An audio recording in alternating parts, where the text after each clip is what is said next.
लेकिन 2017 से लेकर 2024 तक का जो समय निकला है, इसमें बजट दुगने से 1.5 गुना तो हो ही गया।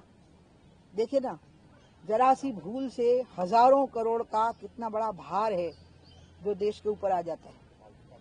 तो इसलिए मैं मोहन यादव जी का बहुत बहुत बहुत अभिनंदन करना चाहती थी। उसी दिन मैं अभिभूत हो गई थी। मैं ये बात पहले ही कह चुकी थी एक सभा में, जब उस परियोजना के लिए बात करने के लिए मैं उधर गई थी, तो मैंने कहा था देखो तुम लोग इस बात का बुरा नहीं मानना, क्योंकि मैं किसी प्रोटोकॉल में नहीं आती हूँ, तो हो सकता है कि इसके शिलान्यास में मुझे निमंत्रण भी ना मिले, क्योंकि मैं सांसद भी नहीं हूँ, मैं मंत्री भी नहीं हूँ, मतलब मैं किसी प्रोटोकॉल में नहीं आती हूँ और मुझे उसकी जरूरत भी नहीं है। लेकिन केन बेतवा आ सकी, इसकी खुशी मेरे लिए सबसे बड़ा अवार्ड होगी, सबसे बड़ा इनाम होगा मेरे लिए ये, कि केन बेतवा आ सकी और वो एक एग्जाम्पल बनी है बाकी योजनाओं को शुरू होने के लिए। तो इसलिए मैं कहूंगी कि ये बहुत बड़ी हिम्मत की बात थी जो हमारे मध्य प्रदेश के मुख्यमंत्री ने किया। मोहन यादव जी बहुत पढ़े लिखे सरल स्वभाव के व्यक्ति हैं। लोग चौंक गए, वो खुद भी चौंक गए जब वो मुख्यमंत्री बने, लेकिन मैं उनको 2003 से जानती हूँ और मैं उनको गुरु तुल्य मानती हूँ कुछ बातों में। जैसे मैं शिवराज जी को मानती थी कि जब मोहन यादव को टिकट मिला था विधानसभा का और जब उनको दबाव बना वहाँ का कि ये यहाँ के नहीं है, तो उन्होंने स्वेच्छा से कह दिया कि मुझे नहीं लड़ना। मैंने उनको बहुत समझाया, 2-4 दिन में उनको बोली नहीं, लेकिन उन्होंने कहा कि नहीं दीदी, आपका चुनाव निर्विवाद होना चाहिए, मुझे चुनाव नहीं लड़ना, मैं कभी लड़ूंगा। ऐसे लोग बहुत कम होते हैं और इसलिए मैं इस दृष्टि से उनको बहुत गमखोर, धैर्यवान और सहनशील व्यक्ति मानती हूँ। और मुझे लग रहा है कि समय के साथ वो अपने आप को साबित करेंगे कि वो बहुत अच्छी चॉइस थी सभी लोगों की, जिन्हें भी मिलकर के फैसला किया था। पढ़े लिखे शिक्षित व्यक्ति हैं, सरल और प्रसन्न मन के हैं, विनम्रता है। और केन बेतवा को शुरू करना बहुत बड़ी साहस की बात थी, क्योंकि राज्य सरकार के सहयोग के बिना केंद्र सरकार भी इसको शुरू नहीं कर सकती थी। तो बहुत बड़ा काम हो गया। अब एक नई बात आई है शराब नीति की, और इसी के साथ आया है चेक पोस्ट का घोटाला। इसी से पूरी बात खुल भी गई है। जो बात मैंने 2004 में तय की थी कि ये जितने चेक पोस्ट है इलेक्ट्रॉनिक सिस्टम में डाल दिए जाएं गुजरात के पैटर्न के, मतलब व्यक्ति वसूली करे ही ना। वो जो सिस्टम होता है जिसमें निकलती हुई गाड़ियां दर्ज हो जाती हैं और उनका कितना लगना है वो सब, मतलब इट्स डिजिटल, तो उसको कैसे बोले, इलेक्ट्रॉनिक सिस्टम पर। हाँ वो था। और मैं गुजरात में वो चल रहा था ऑलरेडी, और उस समय पर जो रेवेन्यू कलेक्शन था शराब का वो सिर्फ 1,500 करोड़ था। तो मैंने कहा कि 1,500 करोड़ की जगह पे 3,000 करोड़ को रेवेन्यू को हम कहीं से निकालें, खनिजों में से निकालें, तेंदुपत्ता की नीति में निकालें, आबकारी नीति में भी थोड़ा परिवर्तन कर लें। जैसे माफिया से हमने छुड़ा लिया था, लॉटरी पर डाल दिया था, वो बाद में बदला फिर उसको कि जिसकी परफॉर्मेंस अच्छी है उसको ऐसे ही देते जाओ, ऐसे करके फिर पता नहीं क्या क्या होता गया, फिर तो मध्य प्रदेश शराब में बह गया। तो इसलिए वो सब मिलाकर के एक सिपाही के घोटाले में 1,000 करोड़ 1,200 करोड़ का मामला सामने आ गया है। तो इसका मतलब है कि अकेली चेक पोस्ट की इनकम से ही जो पूर्ण शराबबंदी का रेवेन्यू है वो कलेक्ट हो सकता है। और इसमें भी मोहन यादव जी का मैं साहस की सराहना करूंगी कि उन्होंने इस चेक पोस्ट के घोटाले के खुलने के बाद उन्होंने इसमें कोई कोताही नहीं बरती है। ये पूरी तरह से जांच की तह में वो जा रही है, सरकार पूरी तरह से जांच की तह में जा रही है। और इसके साथ परत ये खुलती जा रही है, मतलब मेरे लिए, कि मैंने जो बात कही थी कि देखो अकेले इसके रेवेन्यू कलेक्शन से शराब की रेवेन्यू की भरपाई हो जाएगी। अब ये जो तीसरी बात आ रही है, जो मुझे बहुत पत्रकार बंधुओं ने भी कही, कि जो दुकानें हैं वहाँ चूंकि अहाते बंद हो गए हैं तो लोग खुले में बैठ करके पीने लगे हैं, तो खुले में बैठ करके पीने लगे हैं तो आने जाने में लोगों को दिक्कत आ रही है।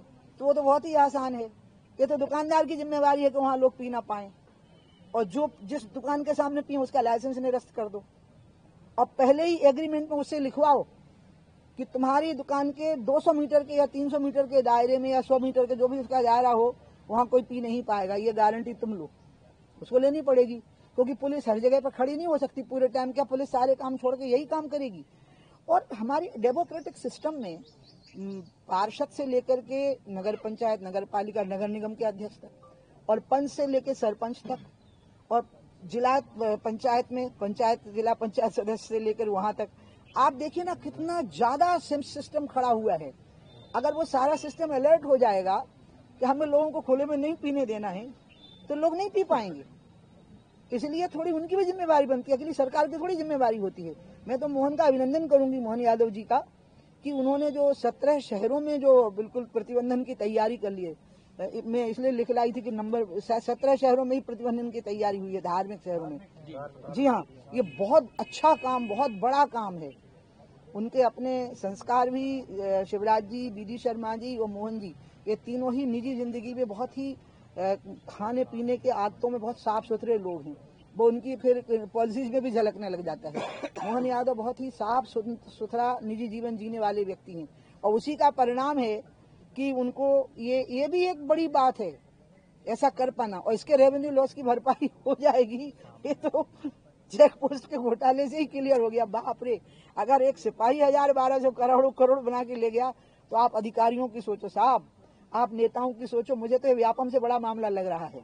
हाँ, यह है कि इसका प्रकार अलग है और व्यापम का प्रकार अलग था, लेकिन जो सरकार ने जिस प्रकार से इसको गंभीरता से लिया, बिना किसी दबाव, बिना किसी भय के जिस प्रकार से पकड़ा झगड़ी हुई है, उसके लिए भी अभिनंदन होना चाहिए। इसलिए मैं बहुत ज्यादा प्रसन्न हूँ इन सारी बातों को लेकर के, और मैं चाहती हूँ, मेरी इच्छा तो मैं बताऊं, सपनों की इच्छा तो यह है कि पूर्ण शराबबंदी होनी चाहिए। अब पूर्ण शराबबंदी में लोग कहते हैं कि खामियां हो जाएंगी, फिर लोग चोरी से पिएंगे। अरे करके तो देखो, अब नीतीश ने कर दिया, बिहार हमारे सामने एक उदाहरण है, कर दिया उन्होंने।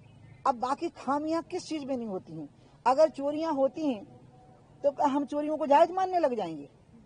क्या हम चोरियों के लिए हाथे खोलने लग जाएंगे कि प्लीज इतने एरिया में चोरी कर लीजिएगा, बाकी जगह को आप छोड़ दीजिएगा? क्या ऐसा होगा? नहीं नहीं।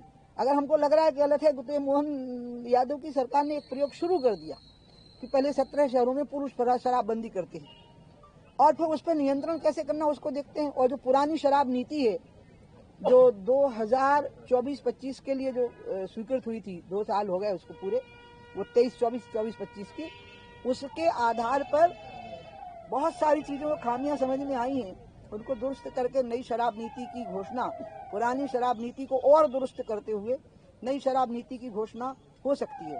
ये कुछ बातें थी जो मैं आपसे डिस्कस करना चाहती थी, क्योंकि आपने मेरा बहुत साथ दिया था, बहुत, और अगर आपका साथ ना मिलता तो मैं उसमें सफल ना हो पाती। मीडिया ने जिस तरह से उसमें मेरा साथ दिया था, उसको मैं कभी आप लोगों का वो सहयोग नहीं भूलती हूँ, तो उससे मेरा मॉरल डाउन नहीं होने दिया था। मैं अभी भी यही चाहती हूँ कि मध्य प्रदेश एक मॉडल राज्य बने पूर्ण शराबबंदी में, मध्य प्रदेश एक मॉडल राज्य बने केन बेतवा परियोजना जैसी महत्वपूर्ण परियोजनाओं में, और मध्य प्रदेश एक मॉडल राज्य बने भ्रष्टाचार को पूरी तरह से नैब कर लेने में और पकड़ लेने में, जिसमें कि हम रोज कोई ना कोई एक नई बात सामने आते हुए देख रहे हैं। अब मैं चाहूंगी कि आप लोग मुझसे सवाल करें, मेरे तो कई कारण थे आप लोगों से मिलने के।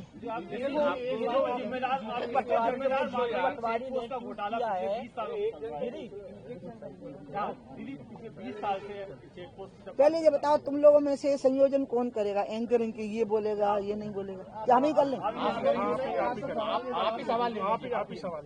ऐसा तो बुरा नहीं मानोगे? तो सबसे पहले तुमने बोला था जो इसको मतलब जैसे जब डिले हुआ, हाँ, अब इनका था। मैं तो बैठी रहूंगी 5-6 बजे तक, चिंता नहीं करो। रंजन दो बातें कही। हाँ। एक तो कही आपने कि जो व्यापम से बड़ा घोटाला है चेकपोस्ट, इसकी भरपाई शराबबंदी से हो जाएगी। अगर शराबबंदी हो गई तो भरपाई हो जाएगी रेवेन्यू की। तो क्या ऐसा संभव है क्या कि बिल्कुल एक पार्ट ऐसा कि प्रदेश में शराबबंदी पूरी कर दी जाए, इस तरफ सरकार बढ़ेगी? आपको उम्मीद है? पूर्ण शराबबंदी में अभी तक एक राज्य जो लगातार चला है वो है गुजरात, लेकिन उसमें भी शराब की एक प्रणाली बनाई गई है, जिसमें कि जो लोग के पास में कोई एक वो सर्टिफिकेट होता है ले लेने का। अब आ गई दोष की बात, तो निर्दोष प्रणाली 100% तो भगवान राम के राज्य में ही रही होगी, लेकिन करने वाले का अटेम्प्ट का जो मन है ना, जो वो 100% होना चाहिए, तो फिर वो चीज लागू रहती है। जैसे नीतीश कुमार का है, तो उनकी पार्टी के ही विधायक पीते हुए पकड़े गए, तो उन्होंने कहा पकड़ लेंगे, सजा होगी जो सजा होनी चाहिए, लेकिन वो डरे नहीं। ये निडरता का निर्णय है, साहस का, और मैं मोहन जी पे इसलिए भरोसा कर रही हूँ क्योंकि वो साहसिक निर्णय लेने वाले व्यक्ति हैं।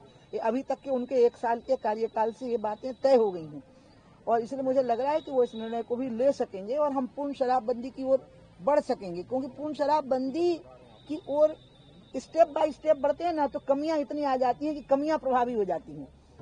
लेकिन अगर हम एक साथ पूरा कर दें ना तो फिर उसके बाद जो कमियां आएंगी उनको हम दुरुस्त कर सकते हैं। मैं ऐसा मानती हूँ, मैं कॉन्फिडेंट हूँ कि हम ऐसा कर सकते हैं। हम गुजरात का पैटर्न पे कर सकते हैं, जो गुजरात का पैटर्न है।